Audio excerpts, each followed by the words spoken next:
Ce que Bernard Arnault pensait être un vol ordinaire allait se transformer en une leçon de vie inoubliable.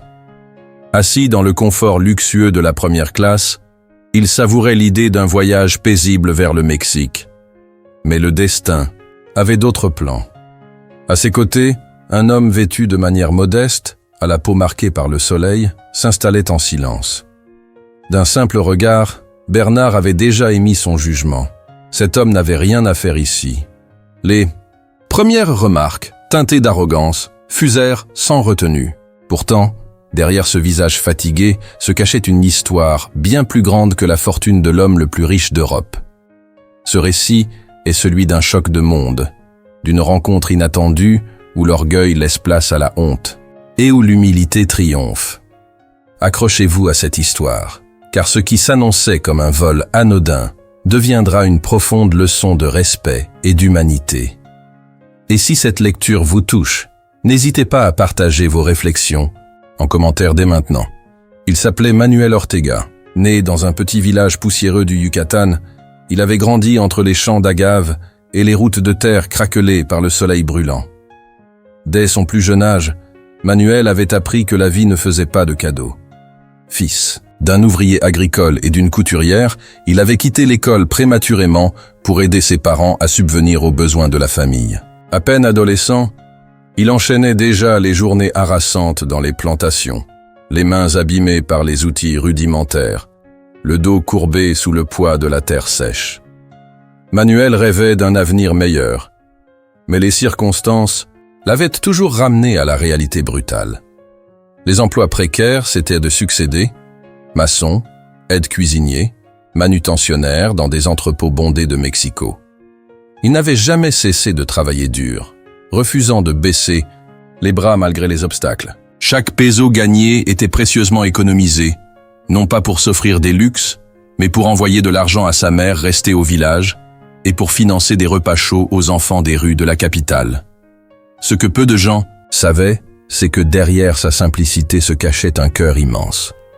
Manuel était devenu, avec les années, un pilier silencieux de son quartier. Chaque soir, après ses longues journées de labeur, il préparait des soupes pour les sans-abri, réparait bénévolement les toits délabrés des voisins et organisait des collectes pour acheter des fournitures scolaires aux enfants démunis. Ce voyage vers Paris, puis vers Mexico, n'était pas pour le plaisir. Un riche entrepreneur mexicain, touché par son dévouement, lui avait offert le billet d'avion pour qu'il assiste à une conférence humanitaire à Mexico. Manuel n'était pas habitué à la première classe, mais le généreux bienfaiteur avait insisté, affirmant que les héros discrets méritaient aussi de voyager dignement. Manuel était nerveux dans cet environnement luxueux. Les regards hautains des autres passagers l'avaient déjà transpercé. Pourtant, fidèle à lui-même, il restait humble, le regard baissé, respectueux de cet univers qui n'était pas le sien. Le vol venait à peine de décoller que l'incident se produisit. Manuel, peu habitué au protocole de la première classe, avait maladroitement tenté de ranger son sac en tissu sous le siège devant lui. Dans son geste, il avait frôlé la mallette en cuir impeccable de Bernard Arnault, posée soigneusement à ses pieds. Une simple maladresse, mais pour Bernard, cela suffit à déclencher son irritation. D'un mouvement sec, il repoussa le sac de Manuel avec le bout de son soulier verni, le visage fermé par un mépris à peine dissimulé. Il lança d'un ton froid et cinglant. « Faites attention, monsieur. Certains objets ici valent de plus que ce que vous gagnerez en toute une vie. » Les mots claquèrent dans l'air, aussi tranchants que des lames. Autour d'eux, quelques passagers échangèrent. Des regards gênés, mais nul n'osa intervenir. Manuel, pris de court, leva les yeux vers Bernard, les joues légèrement rouges de honte. Mais il ne répondit rien. Il baissa la tête, murmura une excuse sincère et recula son sac avec précaution. Ce silence, loin de calmer Bernard, sembla l'irriter davantage.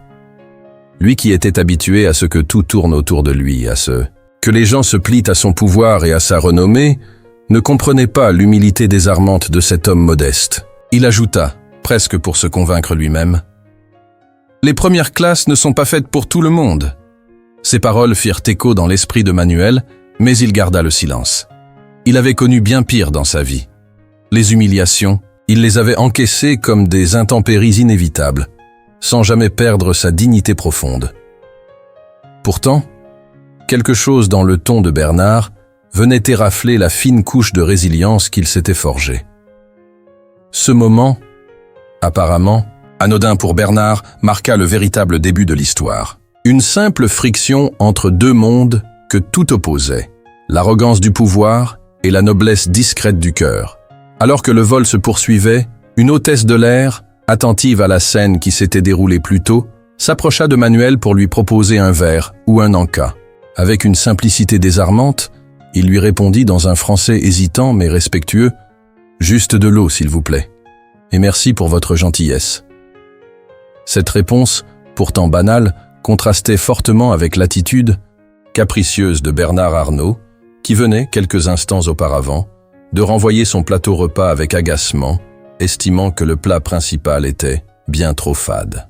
Bernard observait du coin de l'œil cet homme au comportement presque déroutant. Comment pouvait-on accepter si modestement ce que la vie offrait, même dans un cadre aussi luxueux?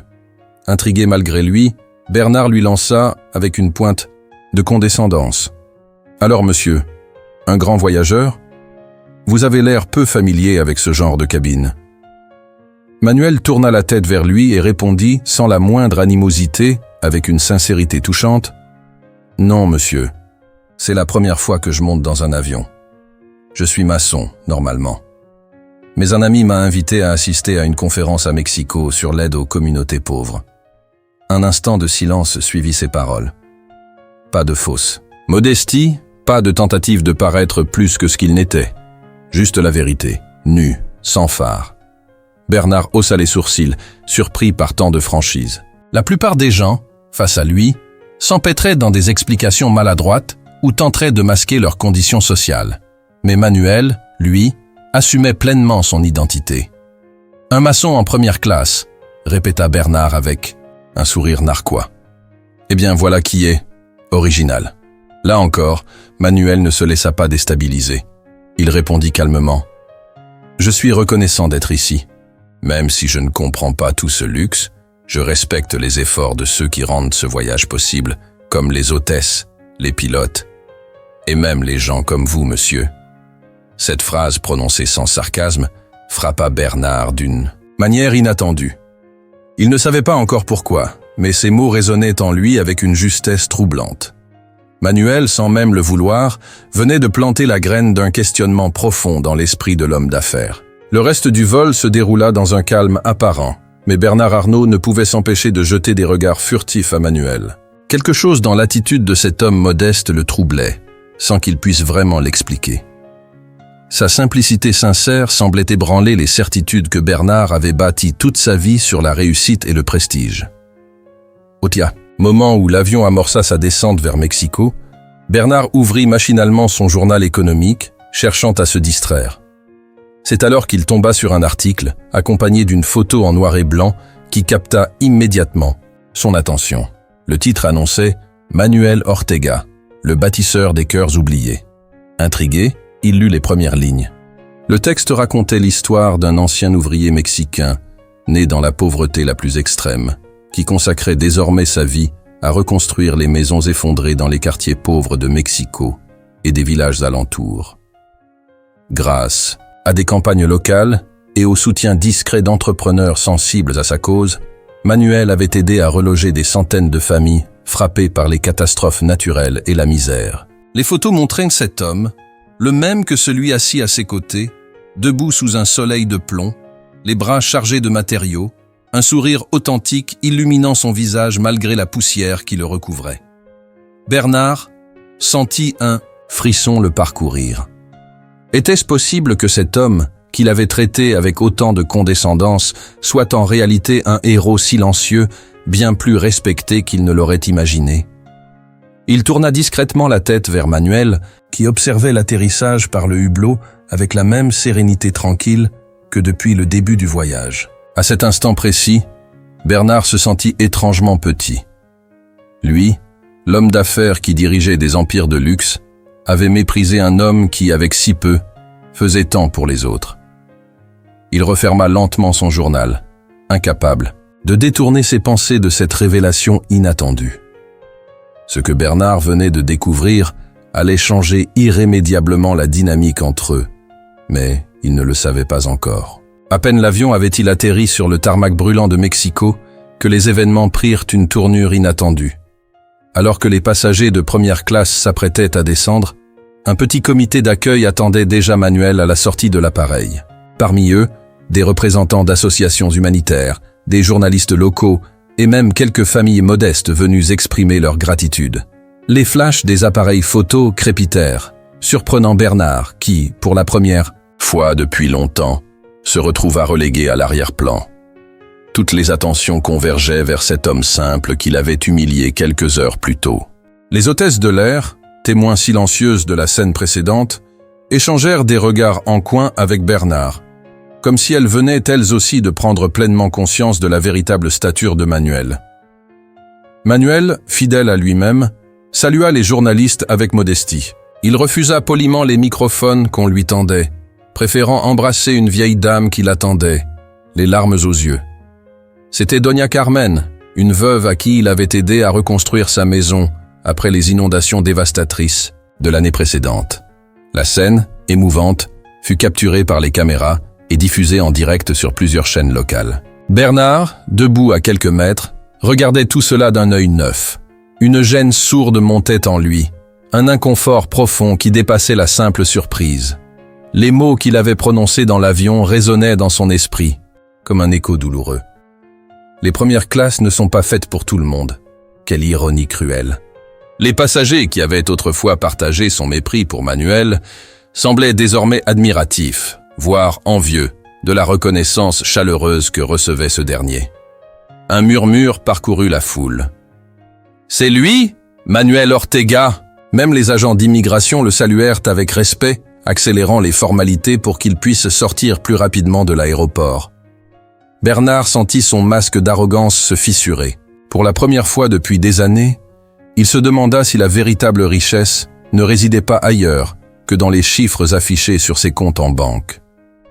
Ce soir-là, dans le confort d'une suite luxueuse surplombant la ville vibrante de Mexico, Bernard Arnault se retrouva seul face à ses pensées. L'image de Manuel, entouré des habitants reconnaissants, refusant les honneurs avec humilité, hantait son esprit. Jamais il n'aurait cru qu'un simple maçon puisse susciter autant de respect, autant d'amour sincère. Il ne trouvait pas le sommeil.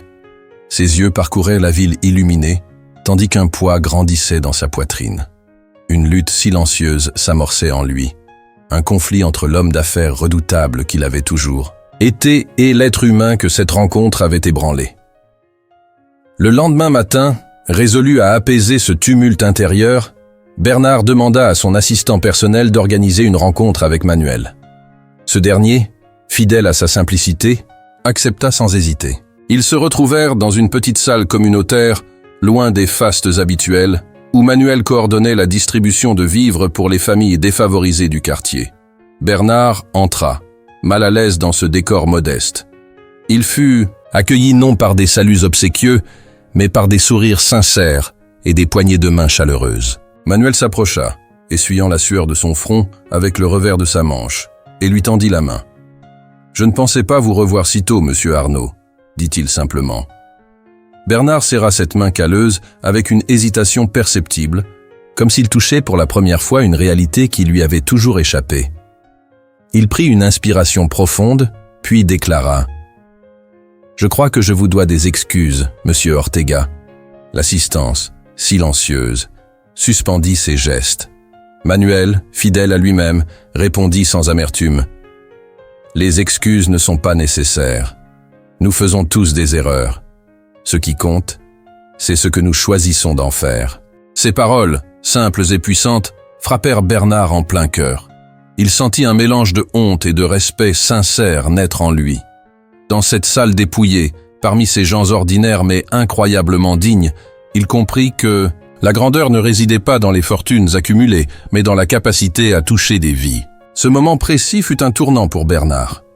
Là, face à Manuel et aux siens, il sentit qu'une nouvelle voie s'ouvrait devant lui. Une voie bien différente de celle qu'il avait parcourue jusqu'ici. Le silence qui suivit la réponse de Manuel résonna dans la salle avec une force presque palpable.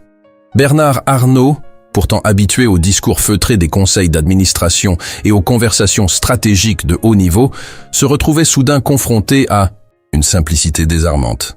Aucune ruse, aucun masque social, uniquement la vérité brute d'un homme qui avait choisi de dédier sa vie aux autres. Dans cet instant suspendu, Bernard sentit le poids de ses choix passés peser lourdement sur ses épaules. Lui, qui avait toujours cherché à maximiser ses profits, à consolider ses parts de marché, se trouvait face à une décision qui ne se mesurait ni en chiffres ni en opportunités commerciales. Il prit la parole, d'une voix plus posée qu'à l'accoutumée. « Monsieur Ortega, j'aimerais vous proposer quelque chose. Permettez-moi de financer vos projets, de vous aider à étendre votre action à travers le pays, voire au-delà. Ensemble, nous pourrions bâtir des écoles, des hôpitaux, des logements décents pour des milliers de familles. » La proposition était sincère. Ce n'était pas un coup de communication ni une stratégie d'investissement. C'était un véritable élan du cœur, né d'une remise en question profonde. Manuel resta silencieux un instant, le regard plongé dans celui de Bernard. Il pesait ses mots avec soin, conscient de l'importance de cet instant. Puis, d'une voix douce mais ferme, il répondit « Je suis touché par votre offre, monsieur Arnaud. Mais avant d'accepter, je dois poser une condition essentielle. Si nous faisons cela ensemble, je veux que cela reste humble, que nous respections la dignité de ceux que nous aidons. Pas de grandes cérémonies, pas de publicité tapageuse, juste des actes sincères pour des vies meilleures. » Cette exigence, simple en apparence, bouscula Bernard plus que n'importe quelle négociation à laquelle il avait participé. Il comprit alors que l'engagement qu'il s'apprêtait à prendre n'était pas seulement financier, mais moral. Après un court silence, Bernard acquiesça lentement.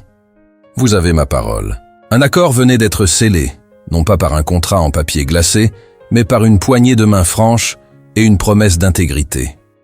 Bernard venait de faire un choix décisif, non seulement pour l'avenir de milliers de personnes, mais aussi pour le sien. Les semaines qui suivirent furent le théâtre d'une métamorphose presque irréelle.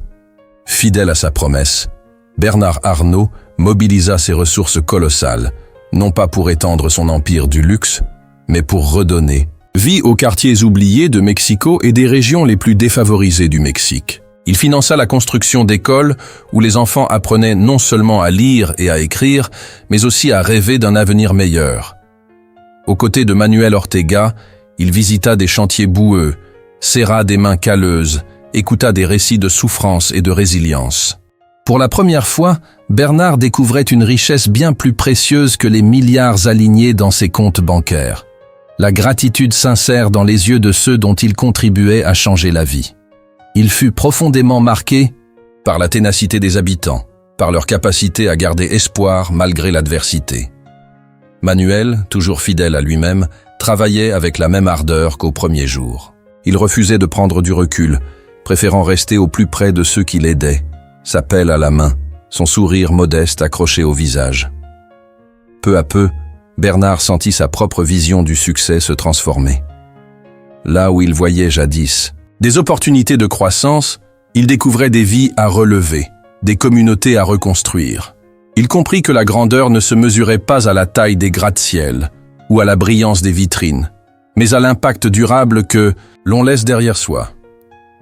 Les médias, intrigués par cette alliance improbable entre le magnate du luxe et l'ouvrier humanitaire, tentèrent de médiatiser l'initiative. Mais Bernard refusa catégoriquement les interviews. Il se souvenait de la condition posée par Manuel. Rester humble, respecter la dignité des bénéficiaires. Cette discrétion, loin d'être une contrainte, devint pour lui une forme de libération. Ce changement ne passa pas inaperçu dans les cercles économiques du monde entier. Certains de ses partenaires s'interrogèrent sur ce virage inattendu. Mais Bernard, imperturbable, poursuivait sa route avec une conviction nouvelle. Il avait trouvé un sens plus profond à sa réussite et rien ne l'en détournerait désormais. Ainsi, ce qui avait commencé comme une rencontre fortuite entre deux hommes que tout semblait opposer était devenu le moteur d'une transformation profonde, aussi bien personnelle que collective. Le temps passa, et les fruits de cette alliance inattendue commencèrent à fleurir partout où les efforts conjoints de Manuel et Bernard s'étaient déployés. Des écoles, autrefois des carcasses de béton abandonnées, résonnaient désormais des rires des enfants.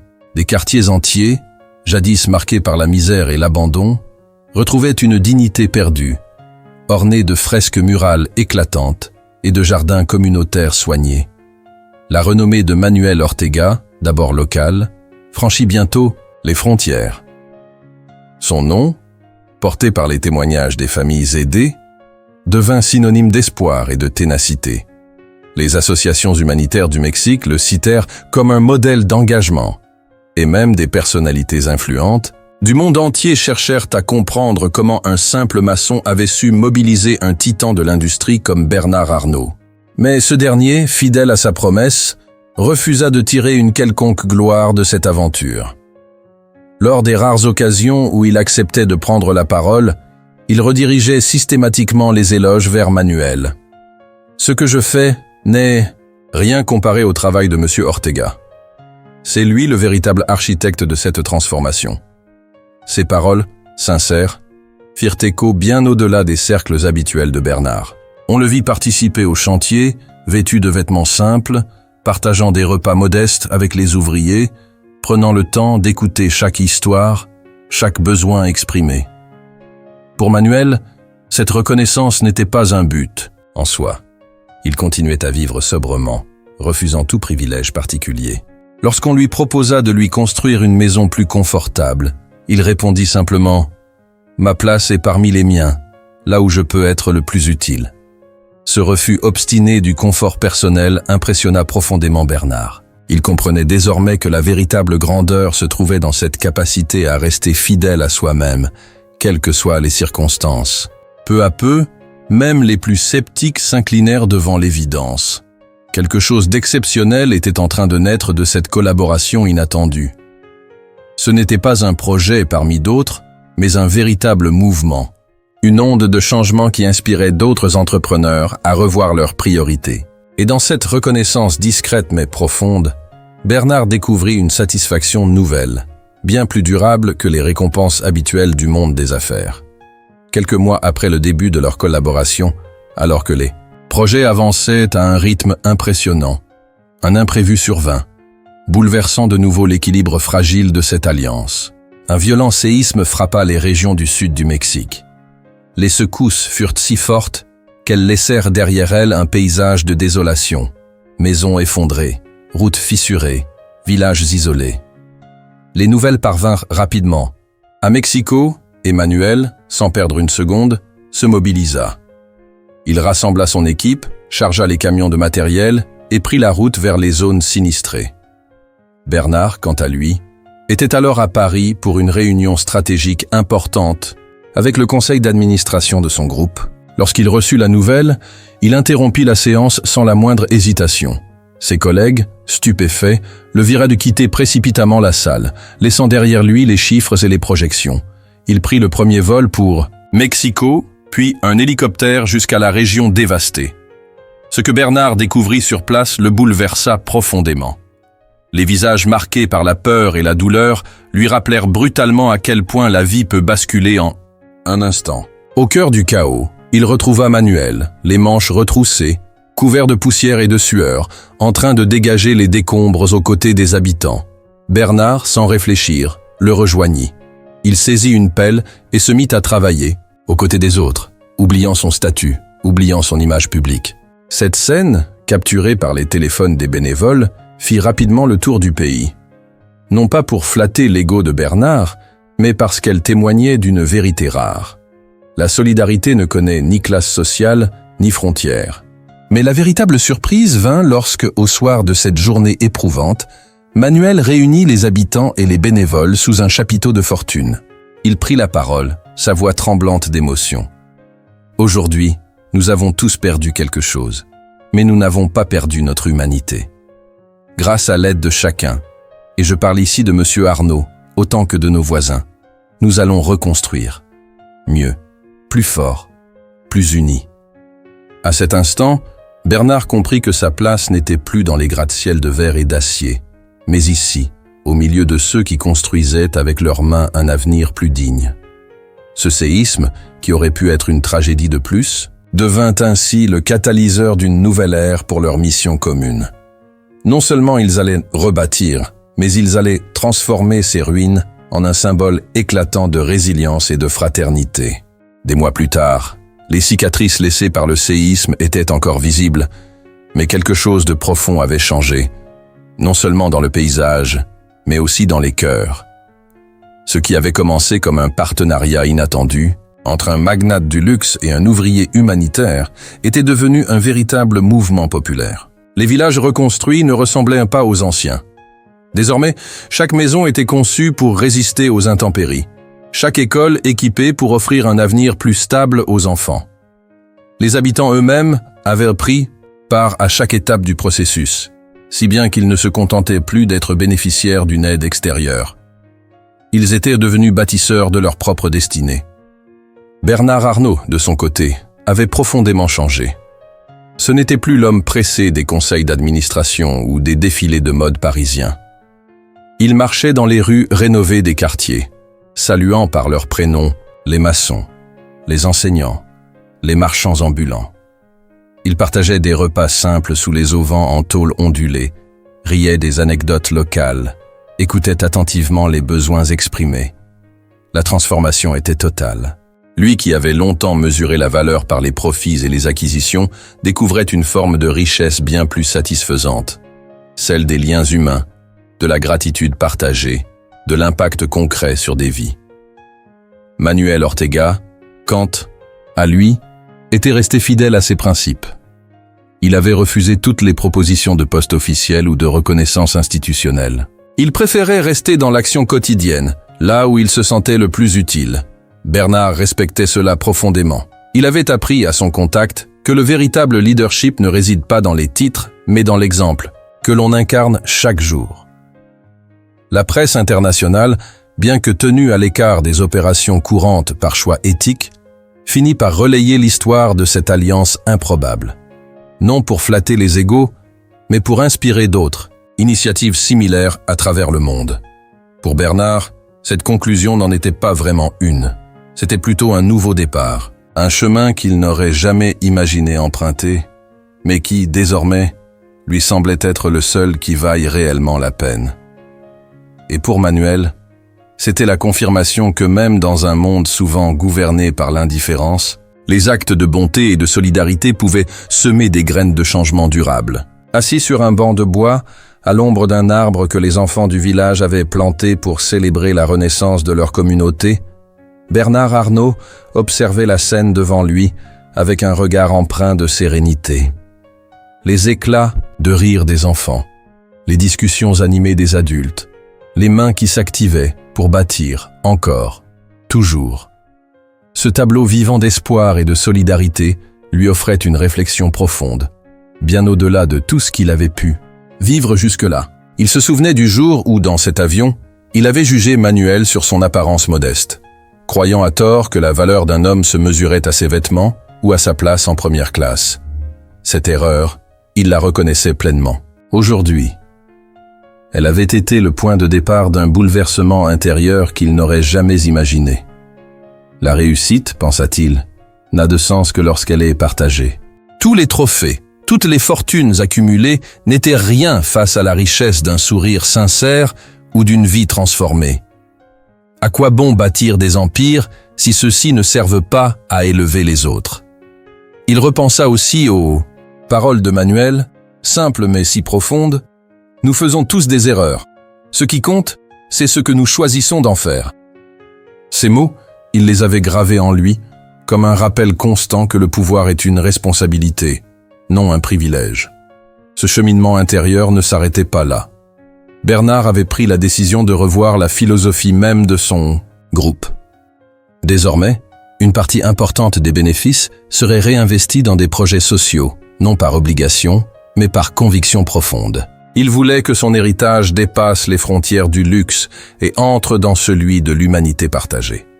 Quant à Manuel, il poursuivait son œuvre avec la même humilité. Il refusait toujours les projecteurs, préférant consacrer son énergie à ceux qui en avaient le plus besoin. Sa constance rappelait à Bernard que la grandeur véritable réside dans la continuité des petits gestes.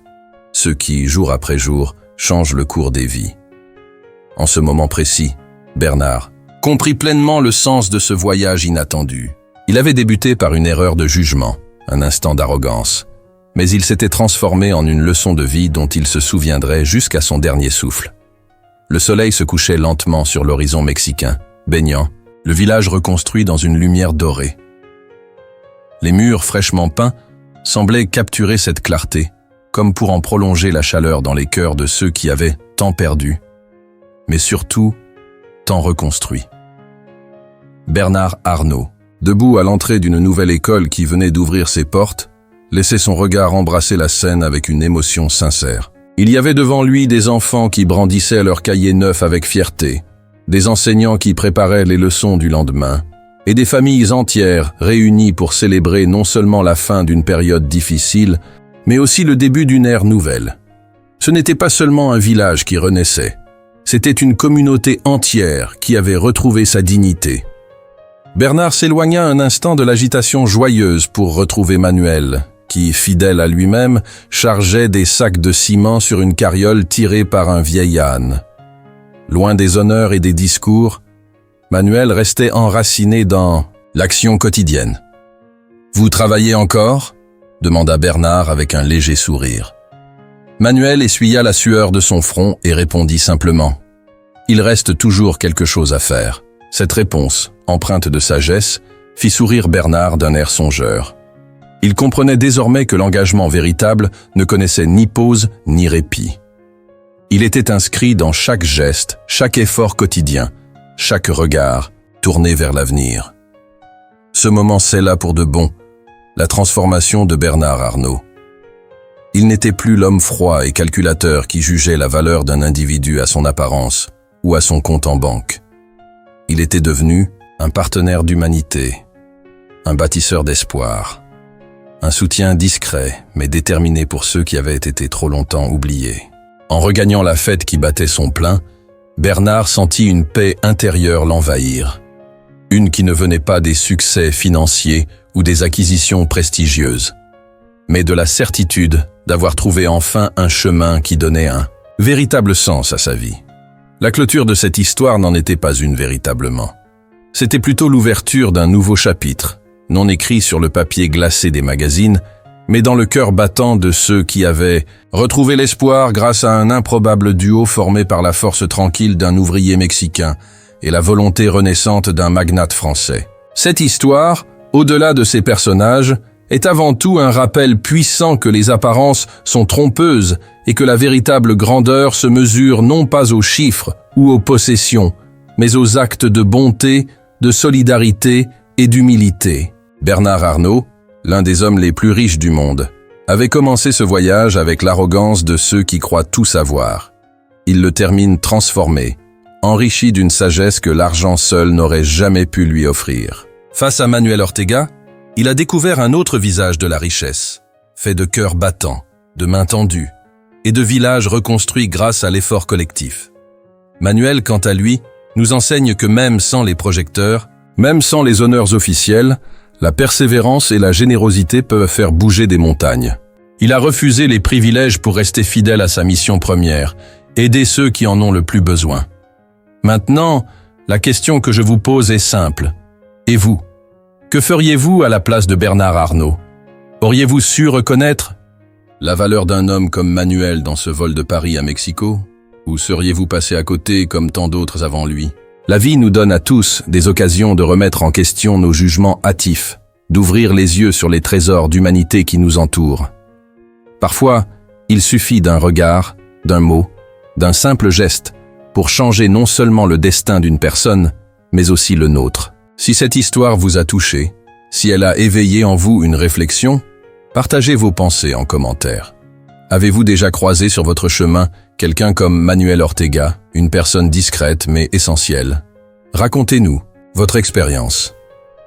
Votre témoignage pourrait, à son tour, inspirer quelqu'un à tendre la main là où l'on s'y attend le moins. Car, au fond, la plus belle des fortunes est celle que l'on partage.